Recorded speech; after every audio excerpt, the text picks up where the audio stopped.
안녕하세요. 테린이 아빠입니다. 2026년 4월 12일이고요. 이제 13일에 이제 영상을 올릴 건데, 조금 전에 이제 제가 찍었던 영상이 한국 시장에서 신용을 투자하면 어떻게 하는 게 유리할까를 올렸습니다. 이번엔 그걸 똑같이 해석을 해서 미국도 한번 보도록 하겠습니다. 그래서 한국에서 신용 투자 어떻게 하면 좋은지 영상 보신 분들은 미국도 한번 체크해 보면 좋죠. 어떤 차이가 있는지. 우선 결론을부터 한국부터 보면 한국의 최적 시정 비율은 26%가 나왔어요. 그런데 미국도 비슷합니다. 미국도 비슷하게 27%가 나오더라고요. S&P 500 기준으로 이제 넣었습니다. 그리고 여기에 보면 최적의 MDD 진입값이라고 했을 때 한국은 뭐 어쨌든 한 마이너스 10%가 편해라고 이제 이야기를 하고, 그다음에 미국 같은 경우는 마이너스 15%예요. 왜 미국이 더 박살나지? 근데 이게 제가 4 번을 여기 밑에 걸 보고 좀 이해를 했는데, 한국은 뭐 상승 추세든 하락 추세든 그냥 이제 뭐 200 일선 이상에서 주가가 거래되고 있든 하락 추세든 그냥 마이너스 10%가 나라고 이제 어 변동성이 이제 막 너무 많으니까 그냥 고정적인 어떤 전략을 하는 게 낫고, 미국 시장은 좀 더 상승 추세가 중요하다 보니 이 상승 추세일 때는 MDD가 마이너스 8%일 때가 제일 유리한 거죠. 그리고 미국 시장이 200 일선을 깨고 내려온다는 거는 그 좋은 시장이 뭔가 안 좋을 때는 심각하게 안 좋을 가능성이 있으니까 좀 더 낮은 구간에서 MDD를 잡아야 된다라고 하는 내용이 함축되어 있는 것 같아요, 제가 봤을 때는. 그래서 최종적으로 미국 시장에서 정리를 하게 되면 단순히 이제 100% 투자하는 것과 100%를 넘어서 순간적으로 신용을 쓸 때에 비교를 해 봤는데, 매년 초에 이제 신용을 써 가지고 투자하는 거는 한국도 그렇고 미국도 그렇고 썩 좋은 방법이 아니다. 그래서 "신용은 항상 짧게 써야 된다."라고 하는 걸 또 한 번 알게 되고, "미국 시장은 똑같다."라고 나오고, 미국 시장은 이제 그냥 시주 신용을 연중 신용을 딱 써 가지고 연말까지 가져갈 때 가장 최적의 어떤 타이밍은 맥시멈 드로우다운이 15%가 빠지는 때가 좋은데, 만약에 이게 상승 추세라고 한다면 8% 대에 하는 게 좋다. 그래서 약간 비대칭이다. 이렇게 이제 이런 시장의 특징이 있는 것 같습니다.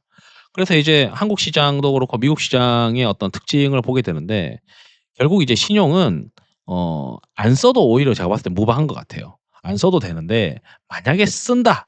나는 신용을 써서 내 인생의 어떤 그 꽃이 피우는 시기를 쪼끔이라도 더 당기고 싶어. 실제 이거 데이터를 보니까 CAGR이 크게 개선이 안 되는데, 크게 뭐 개선이 되는지 잘 모르겠지만 그래도 쪼끔이라도 좀 확률을 높이고 싶고, 내가 젊을 때 쪼끔 더 이제 확률을 높이면 수익률을 순간적으로 높이고, 나이가 들어서 CAGR이 떨어지면은 그게 뭐 어떠냐. 어쨌든 젊을 때 좀 빨리 버는 게 오히려 인생에 유리할 수 있지 않냐. 이런 이제 개념도 있을 수 있거든요. 그래서 그런 경우에 만약에 내가 신용을 써야 되는 사람이고 신용을 쓴다라고 가정했을 때 한국도 그렇고 미국도 그렇고 MDD가 적당히 빠졌을 때 쓰는데 가급적이면 상승 추세에서만 써야 된다라고 이제 나오는 거죠. 그리고 만약에 하락 추세다. 상승 추세와 하락 추세를 기본적으로 구분하는 거는 심플하게 그냥 종가가 200 일선 위에 있냐 아래에 있냐 이것만 가지고 일단 만든 거거든요.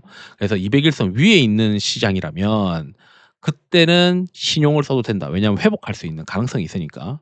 특히 이제 그때는 MDD가 한국은 마이너스 10%고 미국은 마이너스 8% 정도일 때 신용을 분할로 쓰는 게 오히려 나을 수 있겠죠. 지금 여기서는 일괄적으로 27%를 써 버린 거예요, 반대 매매가 안 당하는 최적의 비율을. 그래서 이제 우리가 배운 거는 반대 매매가 안 당하는 최적의 비율은 한 한국도 그렇고 미국도 그렇고 한 25-6% 7% 잖아. 근데 앞으로 이게 어떻게 될지 모르니까 내가 쪼끔 버퍼를 가지고 신용을 쓴다면 한 20% 정도는 신용을 쓸 수는 있어, 만약에 정말 내가 욕심을 부린다면. 그런데 내가 들어가는 기준은 상승 추세여야 되고, 그리고 상승 추세는 200 일선 이상이냐 아니냐로 일단 난 정의를 할게. 그리고 MDD는 한국은 마이너스 10%를 기준으로 잡고 신용을 쓰기 시작할 수 있겠다. 분할로 만약에 쓴다면 분할로 하자. 이렇게 이제 규칙을 자신만의 어떤 세울 수 있겠죠. 미국 같은 경우는 분할로 이제 들어가는데 마이너스 8% 부터는 MDD가 이제 종가로 계산할 때 마이너스 8%로 떨어지기 시작하면은 그때부터는 좀 신용도 써도 되겠는데, 또는 이제 거꾸로 우리가 이걸 해석해 가지고 아 한국 시장은 마이너스 10% 부터는 내가 현금이 있다면 현금을 쪼금씩 소진해 봐라라고 이제 되는 거고, 또는 미국 시장은 내가 현금이 있다면 맥시멈 드로우다운이 마이너스 8%라면 현금을 좀 소진해 봐라. 지금 이게 상승 추세지 않냐. 상승 추세에서 한국 시장은 마이너스 10% 구간, 미국 시장은 마이너스 8% 구간. 근데 미국 시장은 상승 추세가 아닌 경우에서는 내가 현금을 가지고 있다면 현금 소지는 쪼끔 더 밑에서 해야 된다. 요렇게 이제 정리를 해볼 수 있을 것 같습니다. 이상으로 영상을 마치도록 하겠습니다. 투자에 도움 되시길 바랍니다. 감사합니다.